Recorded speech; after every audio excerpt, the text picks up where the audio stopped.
She leaned in, her eyes steady on mine, and whispered, "My husband's gone for a week. Do you want to know a 45-year-old secret?"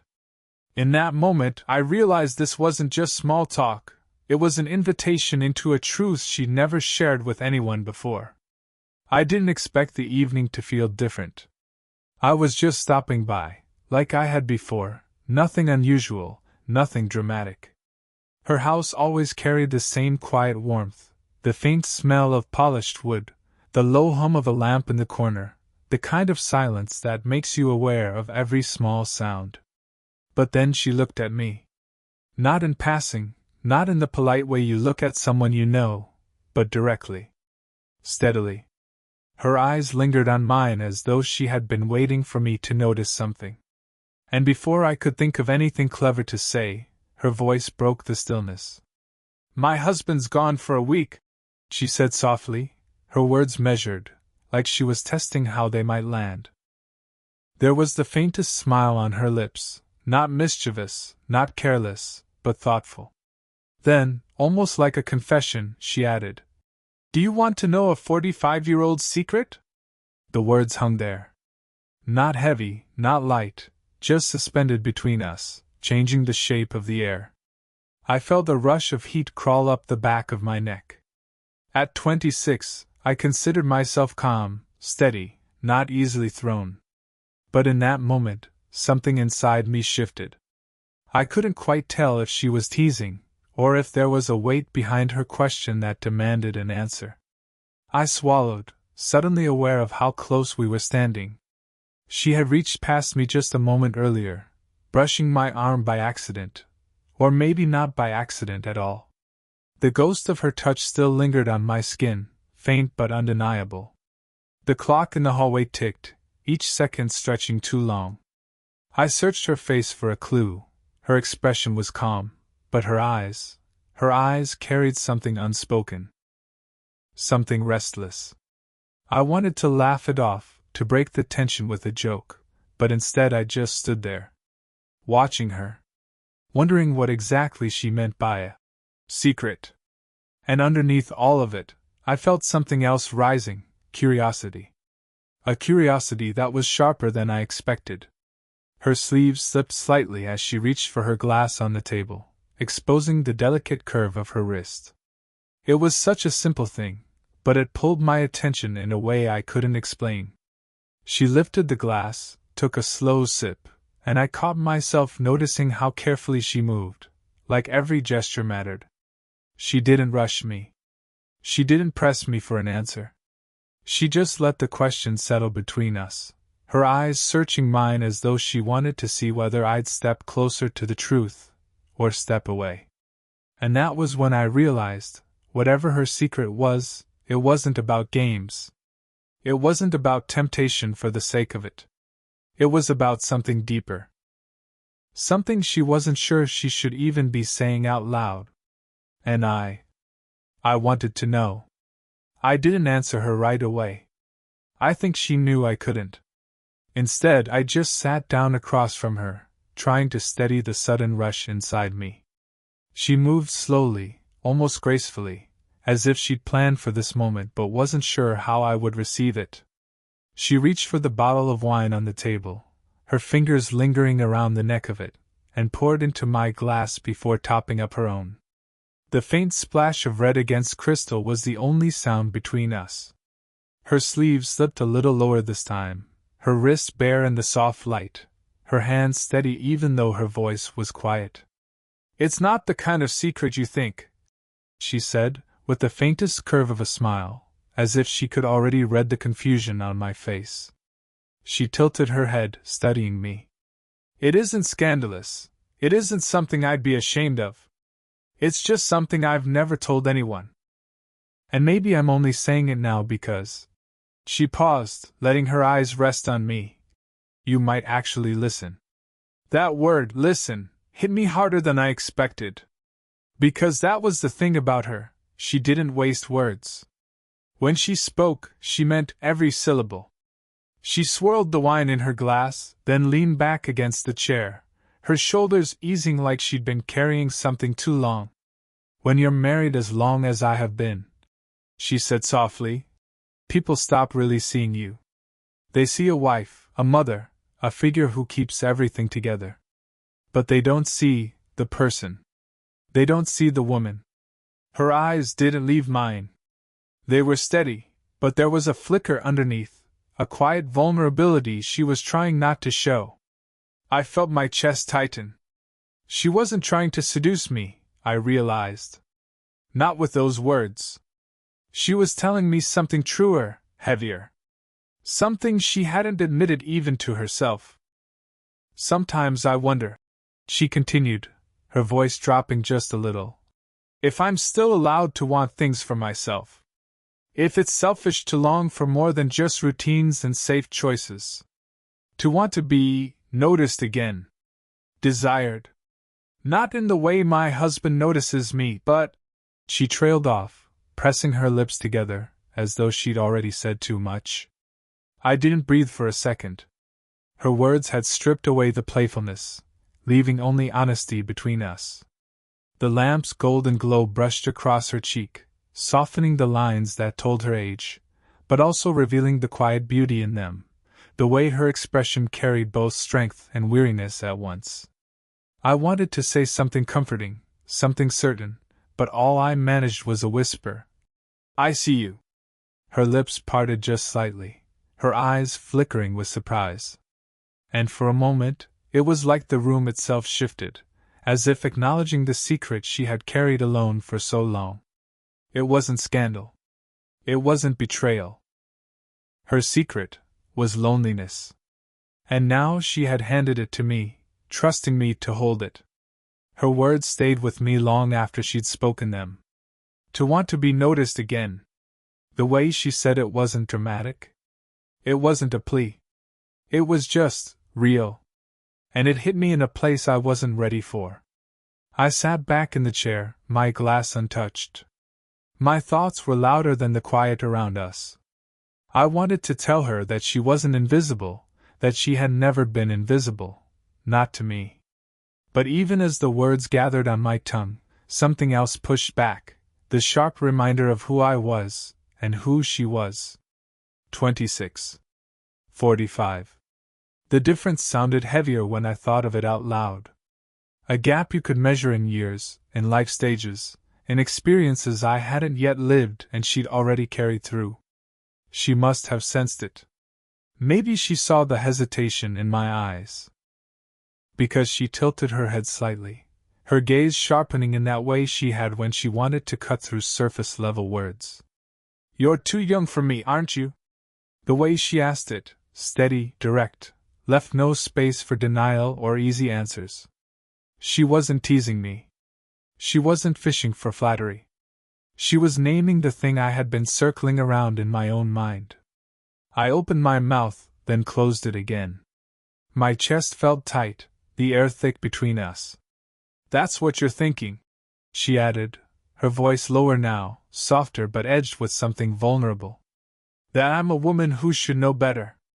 And you're a man who should run from the complication. Her fingers tapped lightly against her glass, a nervous rhythm that betrayed the calm of her words. I watched the way her hand moved, graceful even in its restlessness. Her ring glinted faintly in the lamplight, a reminder of boundaries either of us had spoken aloud. I swallowed hard. I don't know what I'm supposed to think, I admitted. My voice came out rougher than I intended. She smiled faintly at that, but it wasn't a mocking smile. It was almost sad. You're supposed to think this is impossible, she whispered. And maybe she was right. Maybe logic, society, all those invisible rules people live by, maybe they would all say the same thing, that a young man and a married woman, with nearly 20 years between them, shouldn't be sitting here letting silence burn this much. But the truth was, in that moment, I wasn't thinking about logic. I wasn't thinking about how it would look or what it meant. I was thinking about how her knee brushed mine under the table, just a light, accidental touch that neither of us pulled away from. I felt the pulse in my throat quicken. My mind told me to shift, to break the contact, but my body refused. And when I glanced up, Her eyes were already on mine. We didn't move. We didn't speak. And that silence, thick, fragile, charged, said more than either of us could admit. The silence stretched, but it wasn't empty. It was full of her words, her nearness, the weight of what we hadn't yet said. My glass of wine sat untouched on the table, my hand resting against my knee, still close enough to feel the warmth of hers. She was the first to move, leaning back just slightly, her fingers reaching up to tuck a loose strand of hair behind her ear.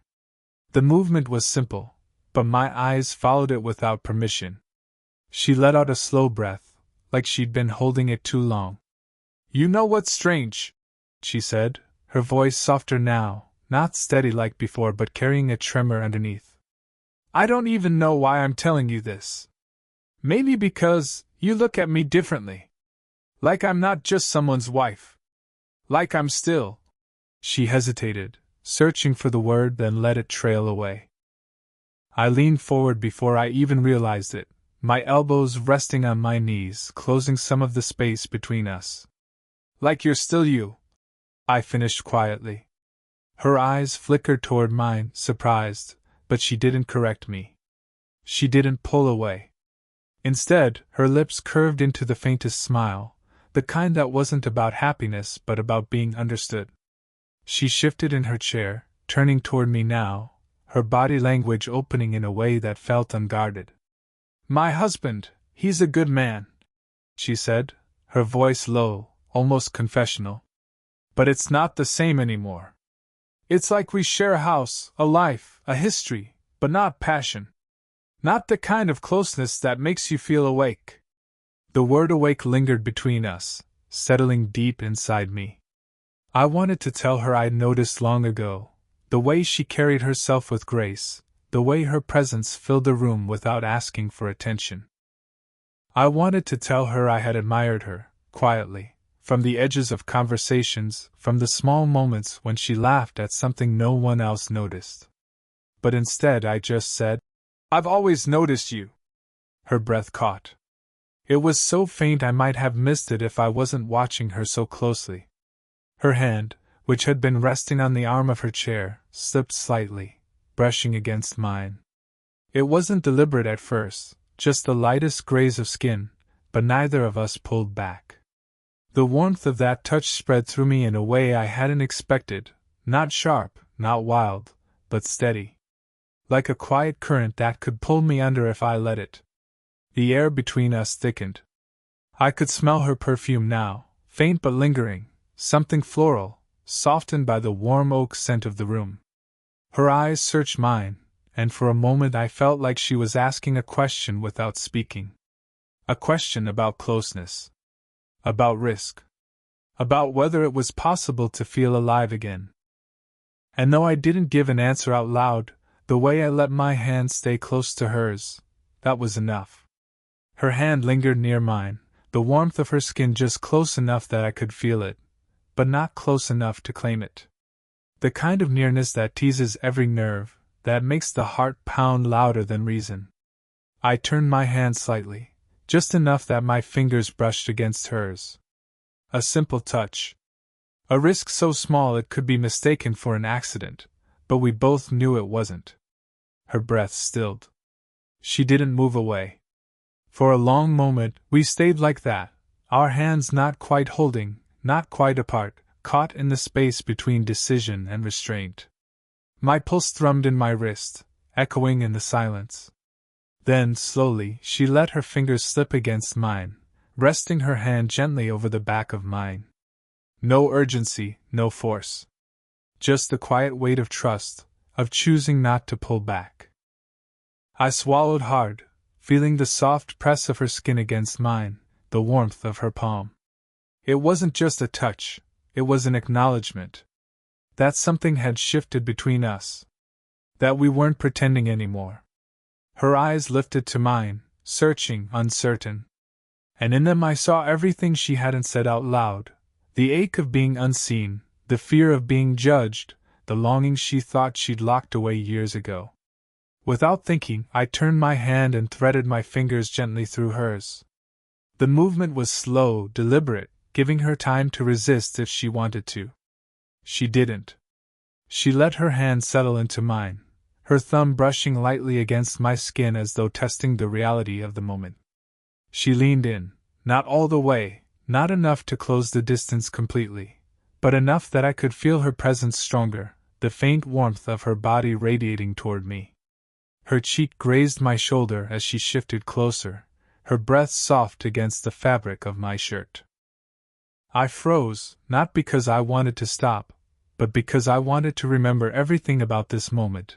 The weight of her hand, the steadiness of her heartbeat so close to me, the subtle fragrance of her hair as it brushed my arm. Time felt suspended. The clock in the hall ticked, but slower, as though even it was hesitant to intrude. Her voice came then, barely above a whisper, almost lost in the quiet. I can't remember the last time I felt this. I tightened my hand gently around hers, grounding her, grounding myself. What do you feel?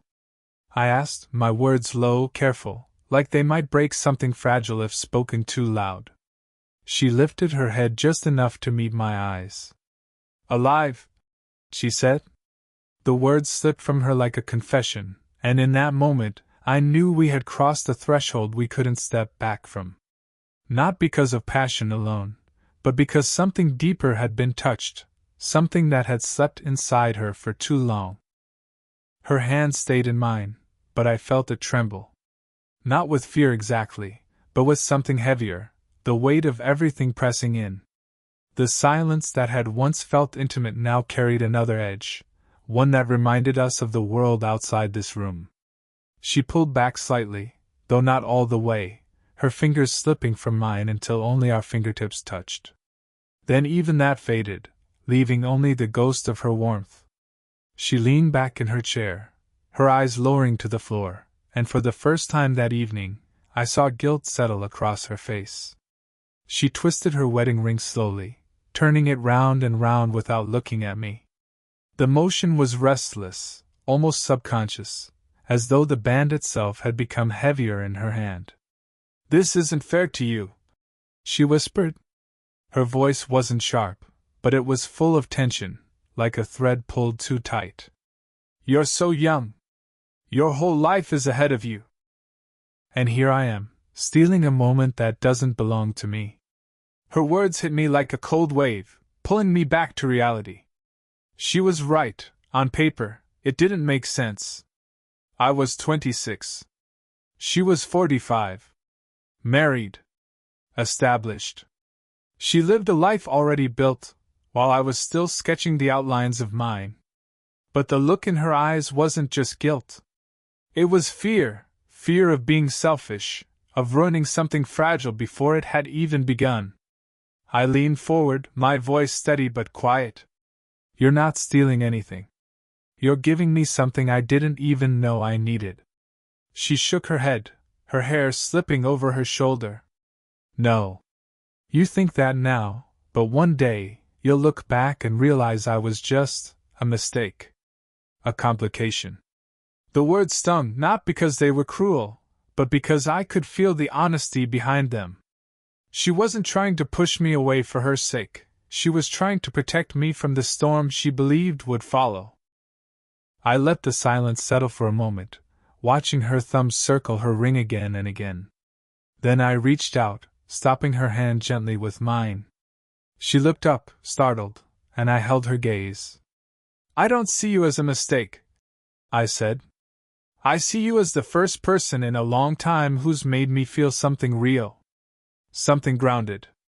Not wild, not reckless. Just real. Her lips parted, her breath catching in her throat.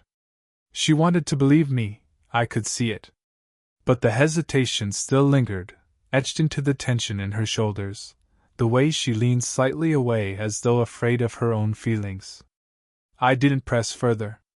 Instead, I let my hand rest near hers again, close, but not forcing the connection. The space between us now was filled with questions neither of us could yet answer, with a longing restrained by the knowledge of what this meant. And in her silence, in the way she didn't move away completely, I understood, the conflict wasn't about me. It was about her, her past, her choices, and the fear of wanting too much. For a long moment neither of us spoke. The clock in the hallway ticked on, steady and unbothered, while the two of us sat caught between closeness and distance. Her hand had stilled under mine, no longer twisting her ring, but resting quietly, a small surrender to the moment even if her heart still wrestled with it. When she finally looked up, her eyes were softer. Tired but open. There was no mask left, no guarded smile, no attempt to hide what she was feeling. Just a woman, stripped of every role the world had placed on her, sitting across from me in the dim glow of a lamp. "Maybe I shouldn't have said any of this," she whispered. "Maybe I should have kept it to myself." I shook my head gently. "No. I'm glad you told me. I'm glad you let me see this part of you." Her lips curved into a faint smile, one that carried gratitude more than joy. She shifted her chair closer slowly, as if afraid the moment might break if she moved too quickly. When she reached me, she hesitated only a second before resting her head lightly against my shoulder. The weight of her was subtle, but it changed everything. Her cheek pressed softly against me, her hair brushing the side of my jaw, carrying the faintest trace of perfume. I breathed in, steadying myself against the rush of warmth that came with such a simple, human closeness. My hand lifted almost instinctively, resting over hers. I didn't grip, I didn't pull her closer, I just let my thumb move in a slow, calming rhythm across her skin. A small gesture, but one that seemed to settle her. She let out a breath, long and quiet, like someone finally putting down a burden they'd carried too long. "Do you know what my secret really is?" she murmured against my shoulder. I tilted my head slightly, just enough to glance at her. "What?" Her eyes closed, her voice soft, fragile in its honesty. "That I just wanted to feel something real again. Not dramatic. Not reckless. Just real." The words slipped into me like a truth I already knew. I tightened my hand gently around hers, letting silence answer where words would have only lessened the moment. We stayed like that, her head resting against me, my arms steady around her, not as people caught in something forbidden, but as two souls who had found a strange, quiet refuge in each other. The outside world, the expectations, the judgments, all of it could wait. For now, there was only this. Only the warmth of her hand in mine. Only the steady rhythm of her breathing. Only the fragile, undeniable truth that what we shared tonight wasn't about breaking rules. It was about reminding her, reminding both of us, that connection still existed. And in that silence, in that closeness, I knew, whatever tomorrow brought, tonight had already given her the one thing she feared she'd lost forever. A reason to feel alive. I can't believe you'd say that to me. Well, what did you expect me to say?